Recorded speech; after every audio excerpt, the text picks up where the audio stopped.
आज की इस सभा में उपस्थित रायगढ़ नगर के सभी सम्माननीय नागरिक बंधुओं, आज इस सभा में उपस्थित सभी सम्माननीय माताओं बहनों, मैं आप सबका बहुत आभार व्यक्त करता हूं कि आप यहाँ उपस्थित हैं और मुझे आपसे भारत स्वाभिमान के विषय में बात करने का, संवाद करने का मौका मिल रहा है।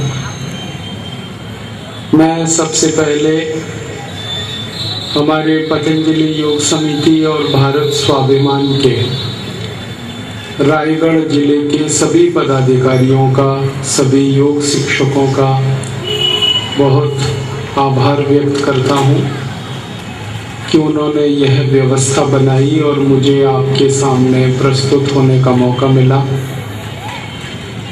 हमारे भारत स्वाभिमान के और पतंजलि योग समिति के यहाँ पर पिछले 3 दिनों से आवासीय शिविर का आयोजन हुआ है, ऐसा मुझे अभी पता चला। पिछले 24 नवंबर से और आज 26 नवंबर तक यह प्रशिक्षण शिविर यहाँ आयोजित हुआ। इस प्रशिक्षण शिविर के सफल आयोजन के लिए मैं बहुत बधाई देता हूँ। हमारे जो प्रशिक्षक आए इस कार्य में, भाई श्री रविंद्र जी जो हमारे सह प्रांत प्रभारी हैं, बहन सुश्री जया मिश्रा जो हमारी महिला प्रांत प्रभारी हैं, योग शिक्षक श्री अंबिका शुक्ल जी, योग शिक्षक श्री रामेश्वर पांडे जी और हमारे रायपुर के जिलाध्यक्ष श्री राकेश दुबे जी, इन्होंने लगातार 3 दिन तक यहाँ योग और प्राणायाम सिखाया और इसमें गांव के भी बालक बालिकाओं ने भाग लिया। हमारी बहन भूमि सुता विद्यालंकार जी का विशेष धन्यवाद करता हूँ कि उन्होंने इस शिविर को आयोजन करने में बहुत सक्रिय भूमिका निभाई। मैं आप सभी से भारत स्वाभिमान के विषय में बात करने आया। परम पूजनीय स्वामी रामदेव जी ने भारत स्वाभिमान नाम का एक अभियान, एक आंदोलन शुरू किया है। 5 जनवरी 2009 से ये अभियान शुरू हुआ हरिद्वार से और अब भारत देश के करीब 600 जिलों तक यह आंदोलन पहुंच गया। इस आंदोलन में लगभग 2,50,000 योग शिक्षक संपूर्ण निस्वार्थ भाव से काम में लगे हुए हैं और इस अभियान को आगे बढ़ा रहे हैं। अगले 2 वर्षों में 11 लाख योग शिक्षक और इसमें जुड़ने वाले हैं और 2 वर्षों के बाद करीब 13,50,000 योग शिक्षक इस आंदोलन में, इस अभियान में आ जाएंगे और तब हमारी ऐसी भावना है कि हम भारत के गांव-गांव तक इस अभियान को पहुंचाएंगे। आपके मन में प्रश्न होगा कि ये अभियान जो भारत के गांव-गांव तक हम पहुंचाना चाहते हैं, भारत स्वाभिमान, इसका उद्देश्य क्या है? इसके 2 उद्देश्य हैं।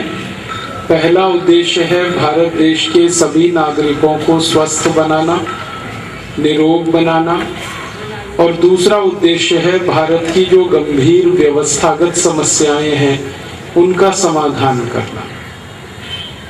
हमारे देश में आज़ादी के 64 वर्षों के बाद बहुत सारी गंभीर समस्याएं हैं। एक सबसे बड़ी समस्या हम मानते हैं वो है गरीबी,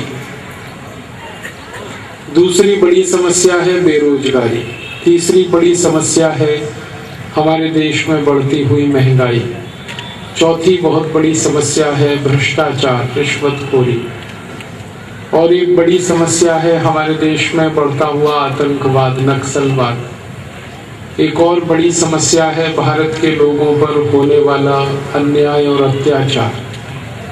ऐसी कई समस्याएं हैं। हम चाहते हैं कि उनका भारत के नागरिकों के साथ मिलकर कोई समाधान करें। तो एक तरफ भारत की समस्याओं को हल करना है और दूसरी तरफ भारत देश के सभी नागरिकों को स्वस्थ बनाना है, निरोगी बनाना है। इन्हीं दो कार्यों को पूरा करने के लिए यह भारत स्वाभिमान का अभियान शुरू हुआ है। आपके मन में प्रश्न आएगा कि भारत के लोगों को स्वस्थ और निरोगी बनाने का क्या रास्ता?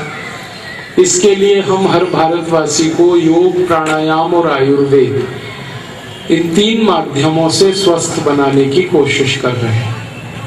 योग और प्राणायाम और आयुर्वेद की मदद से हर भारतवासी को हम चाहते हैं कि वो स्वस्थ बन जाए, उसका हर बीमारी ठीक हो जाए। आप पूछेंगे ऐसा क्यों? योग, प्राणायाम और आयुर्वेद की मदद से ही हर व्यक्ति को स्वस्थ क्यों बनाए? इसका उत्तर यह है कि योग, प्राणायाम और आयुर्वेद ही एक ऐसी चिकित्सा पद्धति है जो भारतवासियों के लिए बहुत अनुकूल है और भारतवासियों की बीमारियों का समाधान कर सकती है। हमारे भारत में 2 तरह की चिकित्सा पद्धतियां हैं। एक तो विदेशी चिकित्सा पद्धति है जिसको हम एलोपैथी कहते हैं, अंग्रेजी चिकित्सा कहते हैं, और दूसरी ये हमारी स्वदेशी चिकित्सा है जिसको हम आयुर्वेद और इसका सहयोगी योग, प्राणायाम, इन दोनों चिकित्सा पद्धतियों का हम पिछले आजादी के 64 वर्षों से देख रहे हैं, समझ रहे हैं, अभ्यास कर रहे हैं कि कौन सी चिकित्सा पद्धति ज्यादा उपयुक्त है। एलोपैथी चिकित्सा में किसी भी व्यक्ति के इलाज के लिए बहुत सारे पैसे खर्च होते हैं। एलोपैथी चिकित्सा में किसी भी व्यक्ति का इलाज किया जाता है तो जो दवाएं खिलाई जाती हैं उसके दुष्परिणाम बहुत होते हैं जिनको हम साइड इफेक्ट्स कहते हैं। एलोपैथी चिकित्सा में किसी भी इलाज का संपूर्ण समाधान नहीं होता। कोई भी बीमारी ऐसी नहीं है जो जड़ से ठीक हो जाए। और एलोपैथी चिकित्सा में आजकल डायग्नोस्टिक टेस्ट का इतना बड़ा बोलबाला हो गया है कि गरीब आदमी के लिए अब ये संभव नहीं रह गया। हमारे भारत में एलोपैथी चिकित्सा को आगे बढ़ाने के लिए सरकार ने 64 वर्षों में लाखों करोड़ों रुपए खर्च किए हैं, लेकिन ये चिकित्सा किसी भी व्यक्ति का, एक भी भारतवासी का संपूर्ण निरोगी बनाने में समर्थ नहीं हो पाई है। हमारे भारत देश में एलोपैथी चिकित्सा के काम में लगे हुए 18 लाख डॉक्टर्स हैं, 36,000 हॉस्पिटल्स हैं, 2 लाख प्राइमरी हेल्थ सेंटर और कम्युनिटी हेल्थ सेंटर हैं और करीब 84,000 दवाएं इस देश में बेची जाती हैं। और इन 84,000 दवाओं को बनाने वाली करीब 23,000 कंपनियां हैं और लाखों करोड़ों रुपए का खर्चा है। फिर भी भारत से किसी भी एक बीमारी को ये एलोपैथी चिकित्सा ठीक नहीं कर पा रही है। हमारे देश में गंभीर बीमारियां लगातार बढ़ती जा रही हैं। हम जब आजाद हुए थे 15 अगस्त 1947 को, तो भारत में 5 करोड़ लोग बीमार थे। उस समय हमारे देश की सरकार का ये कहना था कि ये 5 करोड़ लोग इसलिए बीमार हैं कि भारत में डॉक्टर्स कम हैं, दवाएं कम हैं, हॉस्पिटल्स कम हैं, सरकार का बजट बहुत कम है। जब आजादी आई थी तो मुश्किल से चिकित्सा का बजट हमारा 70 करोड़ रुपए के आसपास था। तो भारत के तत्कालीन प्रधानमंत्री श्री जवाहरलाल नेहरू जी का कहना था कि जैसे जैसे ये एलोपैथी चिकित्सा का प्रचार प्रसार बढ़ेगा, भारत में बीमारियां और बीमार दोनों लोग कम होते जाएंगे। हमारी सरकारों ने पिछले 64 वर्षों में 10 लाख करोड़ रुपए अब तक खर्च किए एलोपैथी चिकित्सा के प्रचार प्रसार में। इस 10 लाख करोड़ रुपए के खर्चे में भारत में 36,000 हॉस्पिटल्स बने हैं, 18 लाख डॉक्टर्स तैयार हुए हैं, primary health centre, community health centre 2 lakh से ज़्यादा बने हैं और इनमें जो नर्सेज हैं, पैरामेडिकल स्टाफ हैं, वो बहुत सारा है जो सेवाएं दे रहा है। लेकिन दुख की बात यह है कि भारत जब आज़ाद हुआ था तब 5 करोड़ लोग बीमार थे। अब आज़ादी के 64 साल बाद इस देश में 100 करोड़ लोग बीमार। हमारी सरकार का एक बहुत बड़ा मंत्रालय है, परिवार कल्याण और स्वास्थ्य मंत्रालय। उनका कहना है कि भारत में 120 करोड़ की आबादी में 100 करोड़ लोग बीमार हैं। और सरकार के इसके आंकड़े हैं, जैसे 5 करोड़ 70 लाख लोगों को भारत में डायबिटीज है, 4 करोड़ 80 लाख लोगों को हृदय रोग है, 8 करोड़ भारतवासियों को कैंसर है, 12 करोड़ भारतवासियों को आंखों के भिन्न भिन्न रोग हैं, 14 करोड़ भारतवासियों को दमा, अस्थमा और ट्यूबरकुलोसिस है, 17 करोड़ भारतवासियों को गठिया का रोग है, संधिवात है, और 20 करोड़ भारतवासियों को हाई ब्लड प्रेशर और लो ब्लड प्रेशर है। 27 करोड़ भारतवासियों को chikungunya, viral fever, dengue, encephalitis, malaria, brain malaria, typhoid, sinusitis, sinus, ऐसे भिन्न भिन्न रोग। और सबसे खराब बात है कि भारत की लगभग 70% आबादी को एनीमिया का रोग है, खून की कमी, रक्त की कमी। एनीमिया का जो रोग है वो हमारी माताओं को ज्यादा है, हमारी बहनों को ज्यादा है। हमारे देश में कुल 60 करोड़ माताएं और बहनें हैं। इनमें से 40 करोड़ माताओं और बहनों को खून की कमी है, शरीर में रक्त की कमी। तो इतना बुरा हाल पूरे देश का है। और ये हाल आजादी के 64 वर्षों में है, जबकि सरकार ने पिछले 64 वर्षों में 10 लाख करोड़ रुपए से ज्यादा खर्च कर दिया है चिकित्सा के लिए और स्वास्थ्य के लिए। तब इतना बुरा हाल देश का है। आपके मन में प्रश्न आएगा कि आखिर सरकार ने इतना सारा पैसा खर्च किया है चिकित्सा और स्वास्थ्य पर पिछले 64 वर्षों में, तो बीमारियां कम क्यों नहीं हो रही? हर साल नई नई बीमारियां क्यों बढ़ रही हैं?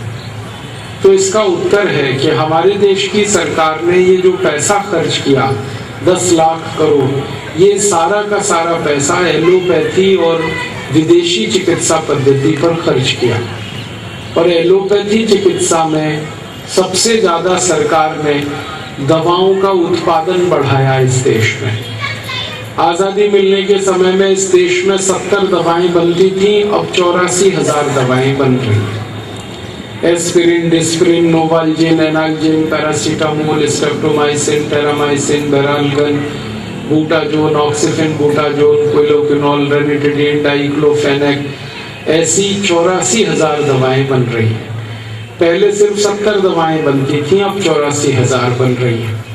और समस्या इन दवाओं से शुरू होती है। क्या कि ये जो दवाएं बन रही हैं हमारे देश में और हमें खिलाई जा रही हैं, ये दवाएं हमें और ज्यादा बीमार बना रही हैं। आप बोलेंगे क्यों? क्योंकि इन सभी दवाओं के शरीर पर भयंकर नुकसान हो रहे हैं। इन दवाओं के हमारे शरीर पर सैकड़ों तरह के नुकसान हो रहे हैं। मैं आपको कुछ नाम से बताऊं। Aspirin, Disprin, Novalgin, analgin, Aspro, Ecosprin, ऐसी हजारों दवाएं हैं जिनको भारत में एनाल्जेसिक मेडिसिन कहा जाता है। एनाल्जेसिक मेडिसिन के बारे में समझने के लिए आप समझिए दर्द निवारक दवाएं जो दर्द को थोड़ा कम करती है। एस्पिरिन आपके दर्द को कम करती है, डिस्पिरिन दर्द को कम करती है, और इस तरह की हजारों दवाएं हैं। ये सारी दवाएं जो हम दर्द निवारक या दर्द को कम करने के लिए खाते हैं, ये सब हमारी किडनी को खराब करती है, हमारे गुर्दों को खराब करती है। अगर आप लगातार इन दवाओं को खा रहे हैं तो आपके दोनों गुर्दे बेकार हो जाएंगे, ये पक्की बात है। इन दवाओं के कारण हमारे देश के लाखों लोग दुखी हैं। पहले उन्होंने ये दवाएं खाई दर्द मिटाने के लिए, अब इन दवाओं ने उनके गुर्दों को हमेशा के लिए खत्म कर दिया। समस्या अब ये है कि गुर्दे खराब हो जाएं तो उनका इलाज नहीं है एलोपैथी। एकमात्र इलाज है और वो है कि नए गुर्दे लगाओ। और नया गुर्दा लगाना किसी गरीब के बस में नहीं है, क्योंकि 3.5 लाख रुपए में एक नया गुर्दा लगता है, 7 लाख में 2 नए गुर्दे लगते हैं।